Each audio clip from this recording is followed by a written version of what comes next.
नमस्कार मंडळी, आज आपण पाहणार आहोत शेतातील किंवा शेताच्या बांधावर असणाऱ्या रानभाज्यांची ओळख. रानभाज्यांची ओळख जर पाहिली तर सर्वसाधारणपणे आपल्या पूर्वजांनी खूप मोठं संशोधन करून ठेवलेलं आहे. जवळजवळ 3000 रानभाज्यांचं, लक्षात घ्या 3000 रानभाज्यांचं, की ज्या शेतात जंगलामध्ये रानामध्ये उपलब्ध असणाऱ्या 3000 रानभाज्यांचा शोध लावून ठेवलेला असं खूप मोठं संशोधन आहे हे, की आपल्यासाठी एवढं मोठं संशोधन त्यांनी करून ठेवलं. हे संशोधन करत असताना काही पिढे याच्यामध्ये मेलेले आहेत, लक्षात घ्या.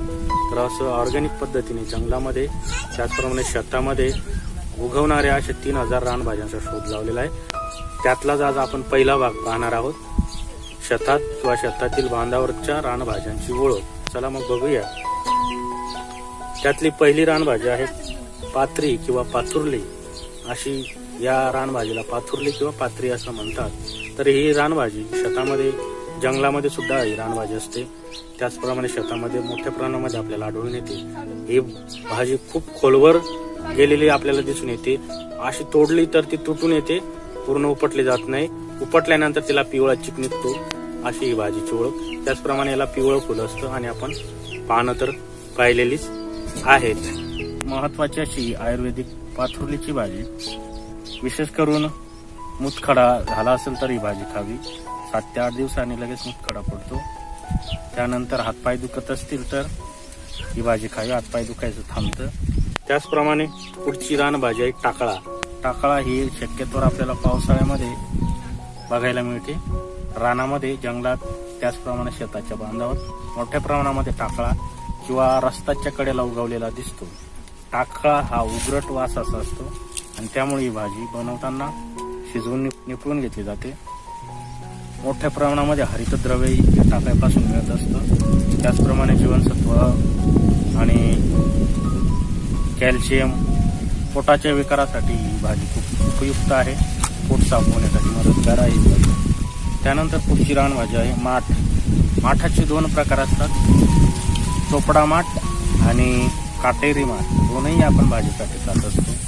तर काटेरी माठ हा शक्यतोवर आपण पावसाळ्यामध्ये जास्त करून खात असतो आणि चोपडा माठ हा वर्षभर आपल्याला मिळत असतो. तर असा दिसायला तुरा आणि याचं हे जे खोड आहे, तर अशी कोळ्या डिऱ्या तोडून आपण या भाजी खात असतो. माठ, त्याच्यापासून मोठ्या प्रमाणामध्ये कॅल्शियम मिळतं. ज्या व्यक्तींचे हाड फ्रॅक्चर झालेलं आहे त्यांनी ही भाजी अवश्य खावी. नंतर जीवनसत्व अ, लोह खूप मोठ्या प्रमाणामध्ये या माठामध्ये असतं. काटेरी माठ मध्ये मोठ्या प्रमाणामध्ये कॅल्शियम असतं. काटेरी माठची भाजी बनवत असताना मात्र फक्त जे पानं आहेत हिरवी आणि कोवळ्या डिऱ्या तोडाव्या लागतात, कारण त्याला काटे असल्यामुळे काटे टोचण्याची शक्यता असते. अशी ही माठाची भाजी. नंतर पुढील रानभाजी आहे तांदूळजा. त्याला अनेक नाव आहेत, तांदूळजा, तांदळ्या किंवा तांदूळका अशी या भाजीची ओळख. या भाजीला 2 मेलॅलिन असतात, म्हणजेच जे खोड आहे ते लाल असतं आणि पानं जी आहेत ते हिरवी असतात. त्याचप्रमाणे ही भाजी पोट साफ होण्यास मदतगार आहे. पचायला सगळ्यात सोपी आणि वर्षभर आपल्याला कुठेही मिळणारी रानभाजी आहे. विशेष करून शेतामध्ये आपल्याला कुठेही दिसते. अशी खूप सोपी ओळख आणि पचायला सुद्धा खूप चांगली अशी ही भाजी. मोठ्या प्रमाणामध्ये लोह आणि जीवनसत्व असणारी रानभाजी आपल्याला कुठेही सहज उपलब्ध होते आणि सगळ्यांच्या परिचयाची रानभाजी तांदूळजा. पुढील रानभाजी आहे भारंगी. ही भारंगीची भाजी शक्यत्व पावसाळ्यामध्ये आपण बघतो. तर ही भाजी, तिची फुलं आणि कोवळी पानं घेऊन भाजी बनवली जाते. ही भाजी पावसाळ्यामध्ये मोठ्या प्रमाणामध्ये आपल्याला उगवलेली दिसते आणि त्याला पालवी फुटलेली दिसते. तर अशी ही भारंगीची भाजी पोटाच्या विकारासाठी आपण खात असतो. अशी खूप आयुर्वेदिक अशी गुणधर्म असणारी भारंगीची भाजी. फक्त एक काळजी घ्यायची आहे की ह्या भाज्या ओळखताना अगदी काळजीपूर्वक ओळखून बनवायच्या आहेत, अन्यथा आपल्याला विषबाधा वगैरे होऊ शकते. तर मी जास्तीत जास्त आपल्याला अचूक बघता येईल किंवा अचूक ओळखता येईल याच प्रकारे मी भाज्या तुम्हाला दाखवण्याचा प्रयत्न केला. पुढील रानभाजी आहे केना किंवा केनी. अशी केनाची रानभाजी ही पण आपल्याला वर्षभरामध्ये रानामध्ये मिळत असते, शेतामध्ये मिळत असते. शेतामध्ये विशेष करून ही भाजी मिळत असते, केनाची भाजी. तर केन्याची भाजी ही चिकट असते, खूप अशी चिकचिक करत असते. शुक्राणू वाढीसाठी ही भाजी खूप महत्त्वाची आहे. त्याचप्रमाणे जुलाब होत असतील तर ही भाजी खायची आहे. तर असं याला निळ्या रंगाचं फुलं असतं या भाजीला. आणि या भाजीची प्रतिकारक शक्ती खूप चांगली असते. म्हणजे असं उपटून फेकून दिली तर ती तात्काळ लगेच जगते, म्हणून तिला बांधावर फेकावं लागते आणि 4 ते 5 दिवस उन्हामध्ये ठेवावं लागतं, तरच हे तण मरत असतं. तर अशी तणवर्गीय रानभाजी आहे केनाची भाजी. खूप छान अशी दिसायला असते ही भाजी आणि चवीने सुद्धा खूप छान असते. त्याचप्रमाणे पुढील रानभाजी आहे चील. चील ही सगळ्यात जास्त आपल्याला हिवाळ्यामध्ये खायला मिळते ही भाजी. हिवाळ्यामध्ये सगळीकडे गहू असेल किंवा कांदा असेल किंवा हरभऱ्याचं पीक असेल, याच्यामध्ये मोठ्या प्रमाणामध्ये हिवाळ्यात आपल्याला ही भाजी उगवलेली दिसते. ही भाजी विशेष करून जीवनसत्व अ, कॅल्शियम आणि मोठ्या प्रमाणामध्ये हरितद्रव्य असणारी रानभाजी आहे. ही सुद्धा तणवर्गीय रानभाजी आहे. खूप जास्त हिवाळ्यात आपल्याला बघायला मिळते अशी चील. याच्यामध्ये मोठ्या प्रमाणामध्ये कॅल्शियम, लोह असतं आणि चवीने सुद्धा खूप छान असते अशी चील तणवर्गीय रानभाजी. त्यानंतर पुढची रानभाजी आहे कुरडू. हिला कुरडू किंवा कुरडे असं म्हणतात. कुरडू किंवा कुरड्याचे 3 प्रकार पडतात. त्याच्यातले 2 प्रकार जे आहेत ते आपण शोभेसाठी घराच्या आजूबाजूला लावत असतो. लाल कुरडू असतो. त्याचप्रमाणे आणखी एक त्याला तित्राळा असतो, म्हणजे त्याच्यावर ठिपके ठिपके असतात पानावर, असा कुरडू. हे 2 कुरडूचे प्रकार त्याची भाजी खातात की नाही हे मला माहिती नाही, परंतु जो रान कुरडू आहे जो जंगलात असतो त्या कुरडूची आपण शक्यतोवर भाजी खात असतो. तर असा मध्यम स्वरूपाचा जो कुरडू आहे तो आपल्याला भाजीसाठी घ्यायचा असतो, ज्याला सफेद फुलं असतात. असं आपल्या लिंकमध्ये व्हिडिओ आहे, तिथे जाऊन तुम्ही पाहू शकता कोणत्या कुरडूची भाजी खायची आहे तो. तर याची भाजी विशेष करून श्वेतप्रदर महिलांसाठी खूप उपयुक्त अशी भाजी आहे. श्वेतप्रदरचा त्रास असेल तर याची कुरडूची मुळी काढली जाते. त्याचप्रमाणे याची भाजी खावी. याच्या भाजीपासून सुद्धा मोठ्या प्रमाणामध्ये हरितद्रव्य मिळत असतं, जीवनसत्व अ. त्याचप्रमाणे आपल्याला लोह आणि कॅल्शियम सुद्धा मिळत असतं. तर अशी कुरडूची रानभाजी. त्यानंतर पुढील रानभाजी आहे काकोत. काकोत नाशिकमध्ये याला चाकवत म्हणतात. तर असं हा चाकवत आणि चील याच्यामध्ये नॉर्मली फरक असतो, परंतु चवीमध्ये जमीन आसमानाचा फरक आहे. चाकवत किंवा काकोत खूप चवीने गोड असतो आणि चील हा थोडा आंबट असतो. तर असा हा काकोत, याच्यामध्ये मोठ्या प्रमाणामध्ये हरितद्रव्य आपल्याला मिळत असतो. त्यानंतर याच्या भाजीपासून मोठ्या प्रमाणामध्ये लोह, कॅल्शियम आणि जीवनसत्व अ मिळत असतं.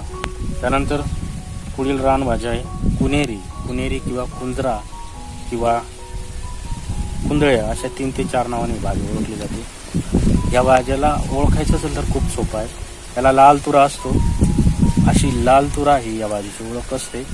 ही भाजी सुद्धा वर्षभर आपल्याला शेतामध्ये उपलब्ध असते. कधीही तुम्ही शेतामध्ये पाणी भरून लगेच कुनेरी उगवते. तर अशी खूप मोठ्या प्रमाणामध्ये हरितद्रव्य मिळवणारी किंवा मिळवून देणारी रानभाजी कुनेरी. त्याचप्रमाणे कॅल्शियम असतं, लोह असतं, जीवनसत्व अ अशी भरपूर देणारी रानभाजी कुनेरी. त्यानंतर पुढील रानभाजी आहे चूच. चूच हे आमच्याकडील नाव आहे. आपल्याकडे याला काय म्हणत असतील हे माहिती नाही, पण आमच्याकडे या भाजीला चूच म्हणतात. तर या चूचचे 2 प्रकार आहेत. लिंकमध्ये व्हिडिओ दिलेला आहे, त्या व्हिडिओमध्ये बघा. एक दुसरा प्रकारचा जो भुरकट चूच असतो तो खात नाही, त्याची भाजी खूप कडू लागते, त्याच्यापासून कदाचित विषची बाधा सुद्धा होऊ शकते. त्यामुळे असा हिरवा कलरचा जो आपल्याला व्हिडिओमध्ये दिसतोय हा चूच शक्यतोवर भाजीसाठी खायचा आहे. काळजीपूर्वक ओळखूनच मग हा चूच खायचा आहे. त्यानंतर चूच ही खूप महत्त्वाची अशी आयुर्वेदिक भाजी आहे. ज्या व्यक्तीला जुलाब होत असतील त्यांनी ही भाजी खावी.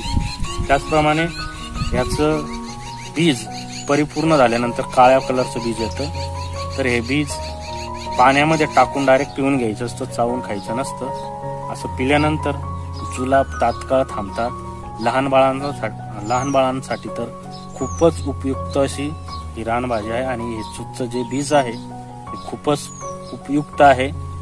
त्याचप्रमाणे चूस पासून मोठ्या प्रमाणामध्ये जीवनसत्व अ, त्याचप्रमाणे शुक्राणूची निर्मिती मोठ्या प्रमाणामध्ये, त्याला आपण स्पर्म काउंटिंग म्हणतो, तर याची मोठ्या प्रमाणामध्ये वाढ होते. कारण ही चूसची भाजी आहे ही चिकट असते, म्हणजे भेंडीसारखी चिकट असते, पण चवीने खूपच छान लागते. मला तर ही भाजी खूपच आवडते कारण बनवायला खूप सोपी आहे आणि चवीने तर खूपच छान लागते आणि त्यामुळे मला सुद्धा ही भाजी खूप आवडते. मी आवर्जून रानात जर मला ही भाजी दिसली तर मी 100% घेऊन येतो. या पुढील रानभाज्या आहेत पोकळी. पोकळी ही सर्वात पचायला सगळ्यात सोपी रानभाजी आहे आणि वर्षभर आपल्याला मिळणारी रानभाजी आहे. ही आपल्याला शेतामध्ये किंवा शेताच्या बांधावर सुद्धा उपलब्ध होत असते. पोकळी ही पचायला सगळ्यात सोपी, पोट साफ होणारी भाजी, त्याचप्रमाणे जीवनसत्व अ आणि मोठ्या प्रमाणामध्ये कॅल्शियम आणि लोह असणारी रानभाजी आहे. आपल्याला ही भाजी इतरत्र पावसाळ्याभर, उन्हाळ्याभर आणि तीनही सीझनमध्ये मिळत असते. तर अशी जीवनसत्व अ, हरितद्रव्य परिपूर्ण असणारी रानभाजी. त्यानंतर पुढील रानभाजी आहे आघाडा. आघाडा किंवा सोनारू ही खूप महत्वाची अशी आयुर्वेदामध्ये असणारी रानभाजी आहे. आघाडा किंवा सोनारू ही बलवर्धक रानभाजी आहे. त्याचप्रमाणे दात दुखत असेल तर त्याच्या कांडाने दात स्वच्छ करायचं, दात दुखायचं थांबतं. त्यानंतर भूक धरणारी रानभाजी आहे. आम्हाला माहिती आहे की आम्ही पूर्वी गाई चारायला जेव्हा जायचो की तेव्हा ही भाजी आई बनवून द्यायची किंवा आम्ही पातीला न्यायचो आणि चटणी न्यायचो. रानात गेल्यानंतर तिथे ही भाजी बनवून खाल्ल्यानंतर दिवसभर भूक लागत नसे अशी ही भूक धरणारी रानभाजी म्हणजे आघाडा. खूप अशी आघाडा बलवर्धक रानभाजी आहे. आपल्याला माहिती आहे आघाडा चूर्ण हे बलवर्धक आहे. जेव्हा आपल्याला अशक्तपणा वाटत असेल तेव्हा आपण आघाडा चूर्ण घेत असतो आणि आपल्याला बरं वाटायला लागतं. त्याचप्रमाणे पुढची रानभाजी आहे घोळ. घोळ ही रानभाजी महिलांसाठी खूप उपयुक्त अशी रानभाजी आहे. ही भाजी शक्यतोवर ज्या महिलांना माती खाऊशी वाटते, म्हणजे दिवस असताना माती खाऊशी वाटते, त्यांनी जर खाल्ली तर माती खायची सवय ही जवळजवळ 10 ते 15 दिवसात जाते. अशी घोळची भाजी ही शक्यतोवर आपल्याला 2 प्रकारे बनवता येते, कोरडी आणि पातळ. तर घोळला 2 मेलॅनिन असतात, त्यामुळे या घोळला 2 कलर असतात. देठाला लाल कलर आणि पानांना हिरवा कलर असतो. याच्यामध्ये मोठ्या प्रमाणामध्ये जीवनसत्व अ, त्याचप्रमाणे कॅल्शियम, लोह आणि इतर क्षार आणि इतर महत्वाचे जीवनसत्व असतात आणि त्यामुळे घोळी भाजी अवश्य खाल्लीच पाहिजे. त्यानंतर पुढील रानभाजी आहे राजगिरा. राजगिरा ही सगळ्यांच्या परिचयाची रानभाजी आहे. राजगिरा 2 प्रकार असतात. एक राजगिरा जो असतो हलकासा काळसट रंगाचा राजगिरा असतो आणि दुसरा सफेद. त्याच्या दाण्यांविषयी मी सांगतोय. तर जे सफेद राजगिरा आहे तो उपवासासाठी आपण खात असतो. त्याची राजगिराच्या लाह्या बनवून त्याच्यापासून खूप छान अशी खीर बनते किंवा त्याला शिरा म्हणतो आपण. शिरा सुद्धा खूप छान बनतो. तर उपवासासाठी साबुदाणा खाण्यापेक्षा राजगिराची खीर खा किंवा शिरा खा. अप्रतिम खूप छान अशी भूक धरणारी ही राजगिराची भाजी सुद्धा आहे. किंवा त्याचे लाडू बनवून खा, खूपच छान असे लाडू पण लागतात. त्यानंतर ही भाजी सुद्धा पचायला खूप सोपी आणि मोठ्या प्रमाणामध्ये कॅल्शियम मिळवून देणारी रानभाजी आहे. अशी ही सगळ्यांच्या परिचयाची रानभाजी राजगिरा. त्यानंतर पुढील जी रानभाजी आहे ती आहे गोखरू. गोखरू किंवा सराटा असे 2 नाव आहेत. याचे 2 प्रकार आहेत. एक काटेरी गोखरू असतो आणि एक वेलवर्गीय गोखरू असतो, तो पसरतो आणि त्याचीच भाजी आपण खातो. आणि दुसरा जो गोखरू आहे तो असा वाढतो उंच, त्याची भाजी मात्र आपण खात नाही. तर हा जो वेलवर्गीय गोखरू आहे अशी भाजी आपण खात असतो. गोखरू सुद्धा बलवर्धक आहे. मुतखडा असेल तर गोखरू चूर्ण घेतलं जातं आणि त्यामुळे गोखरू चूर्ण जर घेतला तर मुतखडा पडतो. तर अशी गोखरूची जर भाजी खाल्ली तर आपल्याला मुतखडाच होणार नाही आणि मोठ्या प्रमाणामध्ये त्याच्यातले गुणधर्म आपल्याला मिळतील. तर अशी खूप आयुर्वेदिक अशी गोखरूची भाजी, याच्यामध्ये मोठ्या प्रमाणात जीवनसत्व अ असतो. त्याचप्रमाणे ही भाजी ताकदवान आहे, म्हणजे बलवर्धक आहे. अशी गोखरूची भाजी मित्रांनो, अशा अनेक आपण रानभाज्या पाहिल्यात. जवळजवळ आपल्या पूर्वजांनी 3000 रानभाज्यांचा शोध लावून ठेवलेला आहे. जसं वांग, बटाट किंवा मेथी, कारलं हे सोडून अशा 3000 रानभाज्यांचा शोध आपल्या पूर्वजांनी लावून ठेवलेला आहे. त्यामुळे आपण खूप भाग्यशाली आहोत की आपल्या देशामध्ये आपल्याला जे ओरिजिनल आहे आणि जे निसर्गात आहे ते खायला मिळत आहे. आपण फॉरेनमध्ये पाहतो की तिथे सगळं काही रेडीमेड पिशवीमध्ये पॅक केलेलं अन्न तुम्हाला मिळतं. परंतु आपण नशीबवान आहे की आपल्याला या रानामध्ये किंवा जंगलामध्ये सहजगत्या नैसर्गिक पद्धतीने उगवलेल्या रानभाज्या आपल्या पूर्वजांनी शोधून ठेवल्या आणि त्या खूप औषधी आहेत. औषधी गुणधर्माने परिपूर्ण असणाऱ्या या भाज्या आहेत. तर ह्या भाज्या माझं कर्तव्य आहे की आपल्या पुढील पिढीला कळाव्यात आणि हाच माझा उद्देश आहे. तर अशा या रानभाज्या आपणही आपल्या आहारामध्ये त्याचा समावेश करावा, आपल्या पुढील पिढीला सांगाव्यात आणि त्याचं जतन करावं हाच माझा उद्देश आहे. कारण ह्या रानभाज्या नष्ट होण्याच्या मार्गावर आहेत. आज शेतामध्ये मोठ्या प्रमाणामध्ये तणनाशक मारले जात आहेत आणि त्यामुळे या भाज्या नष्ट होत चाललेल्या आहेत. अशा पुढील जी रानभाजी आहे ती आपण बघूया. पुढील रानभाजी आहे कांगोनी किंवा कामोनी. आमच्याकडे याला कडकांगण म्हणतात. तर या कांगोनीचे 2 प्रकार असतात. दोन्ही प्रकार भाजीसाठी खातो आपण. फक्त कधी कधी आपलं कन्फ्युजन होईल की याला लाल फळ आणि याला काळं फळ. दोघंही फळ आपण खाल्ले तर व्यवस्थित लागतात. फक्त इकडचे जे काळे फळ आहेत ते थोडं आंबट लागतात आणि लाल फळ असणारी कांगोनी गोड असते. दोघांचीही भाजी खा, काही फरक पडत नाही. मात्र ही भाजी आपल्याला तापवर रामबाण आहे. ताप आला असेल तर या भाजीचा रस करून कपाळाला लावलं जातं. जिथं ताप असेल तिथं हातपाय दुखत असतील तर ही भाजी त्याचा रस काढून हातपायांना लावलं जातं. हातपाय दुखायचं थांबतं. त्याचप्रमाणे पोटाचे विकार असतील तर ही भाजी खा, नक्कीच आराम मिळतो. अशी कांगोनीची भाजी. ही बघा, अशी कांगोनीची भाजी कावेळीवर ही रामबाण भाजी आहे. कावेळ झाल्यावर किंवा कावेळ होऊ नये म्हणून ही भाजी खायची आहे. जवळजवळ आपण 17 ते 18 भाज्या कव्हर केलेल्या आहेत. व्हिडिओ खूप मोठा होतोय आणि त्यामुळे आपण या भागामध्ये फक्त शेतातील किंवा शेताच्या बांधावर असणाऱ्या रानभाज्याच पाहिलेल्या आहेत. यानंतर पुढच्या भागामध्ये आपण इतर रानभाज्या बघूया. अशा ऑर्गॅनिक भाज्या याचं संवर्धन व्हावं, त्याची जतन व्हावी आणि या पुढील पिढीपर्यंत पोचाव्यात हा माझा उद्देश आहे. तर अशा काही रानभाज्या, उदाहरणार्थ काकोत सारखी रानभाजी ही नष्ट होण्याच्या मार्गावर आहे. तर अशा भाज्या टिकल्या पाहिजेत, त्यांची जतन झाली पाहिजे, संशोधन झालं पाहिजे, त्याची संवर्धन झालं पाहिजे.